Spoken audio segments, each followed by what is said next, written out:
Bienvenidos, soy Ana Marco, hematóloga del Hospital General de Alicante y os voy a presentar los highlights en la enfermedad de von Willebrand que se presentaron en el Congreso de la STH de Londres del 2022.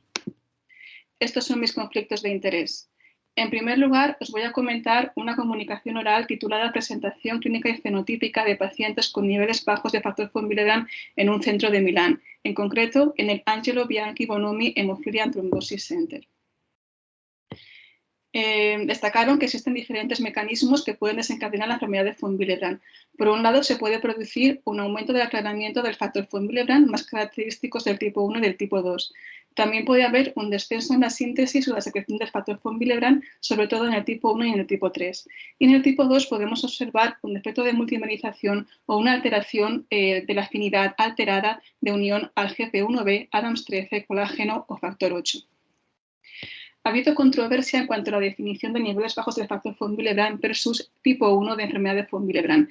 Estas guías publicadas en el año 2021 establecen que la enfermedad de von Willebrand tiene que haber un nivel de factor von Willebrand menos de un 30% o 30 unidades por decilitro independientemente de la presencia de sangrado o unos niveles entre 30 y 50 unidades por decilitro con un sangrado anormal. Los niveles bajos de factor von Willebrand se definen cuando los niveles, ya sea antígeno y o cofactor, se encuentran entre 30 y 50 unidades por decilitro independientemente de la presencia de sangrado. Estos niveles bajos de factor von Willebrand es el subtipo más frecuente de déficit de factor von Willebrand, con una prevalencia en la población general de un 2,5%. Se encuentra una variante genética del factor von Willebrand en un 40 o 50% de los casos que se puede asociar a un sangrado relevante, sobre todo en mujeres, que se ha llegado a reportar hasta un 60% y que la mayoría de los pacientes son de grupo sanguíneo 0. Sin embargo, poco se sabe acerca de esta patología, acerca de su patogénesis, del background genético, si existe correlación con los niveles de factor von Willebrand y el fenotipo de sangrado, y si requiere tratamiento y en caso de que así sea, qué tipo de terapia es la más adecuada. El objetivo de este grupo era determinar las características clínicas y fenotípicas de los pacientes con niveles bajos de factor von Willebrand y determinar el papel del aclaramiento aumentado del factor en la patogenicidad en este grupo de pacientes. En la población a estudio incluyeron 240 pacientes con unos niveles bajos de factor von Willebrand y 120 controles sanos. Respecto a los criterios de inclusión, incluyeron pacientes con una actividad y o antígeno de factor von Willebrand entre 30 y 50 unidades por decilitro o el ratio entre actividad partido por el antígeno mayor a 0,6. Y excluyeron pacientes que estén diagnosticados de una enfermedad de von Willebrand o que estén diagnosticados de un síndrome de von Willebrand adquirido. Estas son las características de los pacientes. Por un lado vemos que la mayoría son mujeres, 146 pacientes, un 60% de los casos. La mediana de edad fue 34 años y cuando los dividimos por grupos de edad vemos que los niños son 50 pacientes, un 21% del total, varones adultos 70, que son 29%, y mujeres adultas 120, que son un 50%. Respecto a resultados de laboratorio, vemos que la mediana de factor 8 son 70 unidades por decilitro. De aquí vemos el rango intercuartil, 35-152. El antígeno era de 152, la actividad de 40 y el ratio entre la actividad y el antígeno de 0,77. La mayoría de los pacientes eran del grupo sanguíneo 0, hasta un 85% de los casos. 110 pacientes tenían el antígeno y la actividad por debajo de 50 unidades por decilitro, 126 tenían una actividad por debajo de 50 y un 33% presentaron un sangrado que requirieron tratamiento. Aquí vieron que no había diferencias estadísticamente significativas cuando aplicaban la herramienta del ISTH-BAT en pacientes, por un lado, aquí a la izquierda, con un nivel de factor von Willebrand antigénico entre 30 y 39, y aquí a la derecha entre 40 y 50, con una mediana de puntuación de ISTH-BAT en ambos grupos de 3, con una P que era no estadísticamente significativa. Aquí los clasificaban según niños, mujeres jóvenes, mujeres adultas y varones adultos.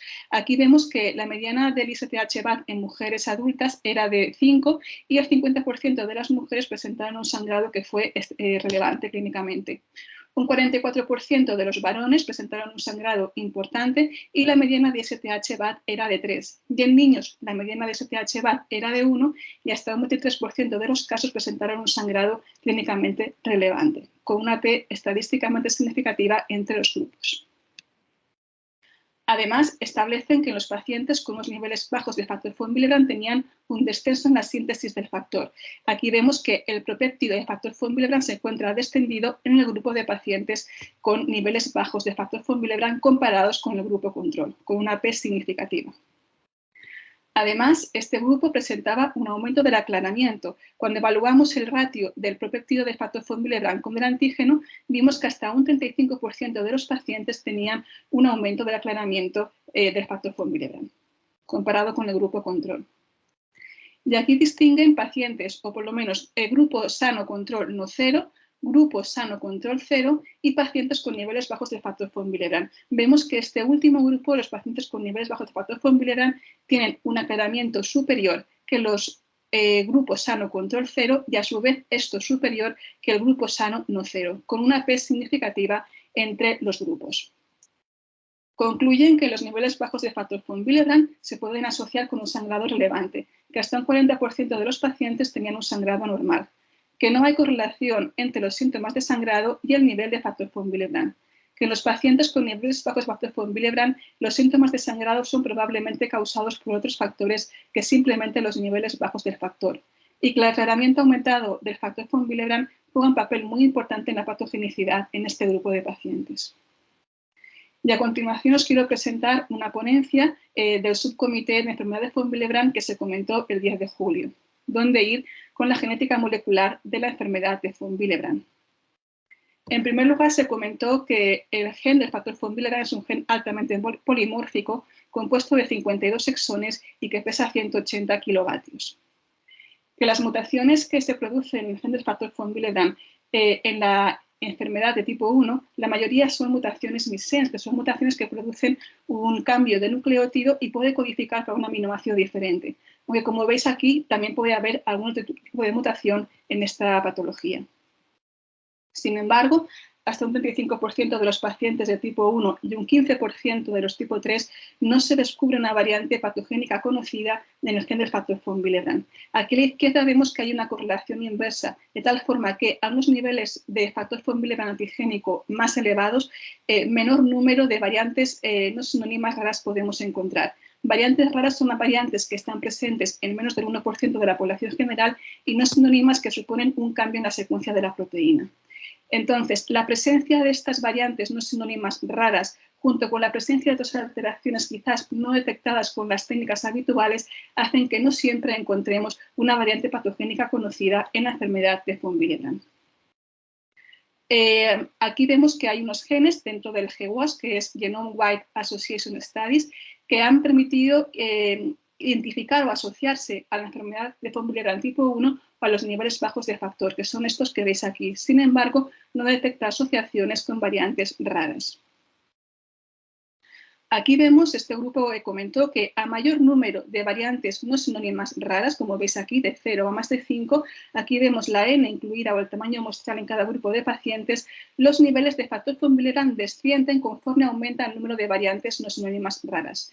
Además, la mediana de la puntuación de STH-BAT va aumentando conforme aumenta el número de variantes no sinónimas raras.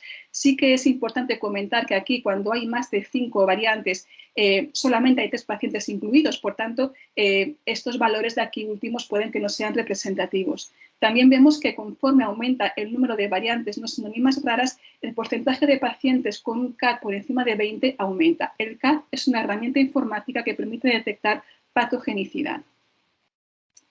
¿Qué podemos sacar como conclusión quizás de este estudio? Pues que los pacientes con enfermedad de von Willebrand que tienen niveles más altos de antígeno de factor von Willebrand son los que menos probablemente vamos a encontrar una respuesta definitiva de su causa de la enfermedad de von Willebrand simplemente secuenciando el gen del factor. Que el número de variantes raras no sinónimas está asociado con los niveles del factor von Willebrand antigénico más que con el tipo de enfermedad de von Willebrand y que esto nos puede justificar que no siempre encontremos una variante patogénica en la enfermedad de von Willebrand. Que hay factores genéticos que no son dependientes del fenotipo y hay que ver cuál puede ser el papel de estos factores y qué implicación tienen estas variantes no sinónimas en la clasificación de la enfermedad de von Willebrand. Y ya para terminar, ¿cuáles las direcciones actuales y futuras en la enfermedad de von Willebrand? Pues por un lado, aparte del GWAS, que ya lo conocemos, lo que llamamos multiomics. Sería por un lado la proteómica, la metabolómica, transcriptómica, lipidómica. Todo esto van a suponer una herramienta muy prometedora que van a permitir redefinir mejor la enfermedad de von Willebrand. Muchas gracias.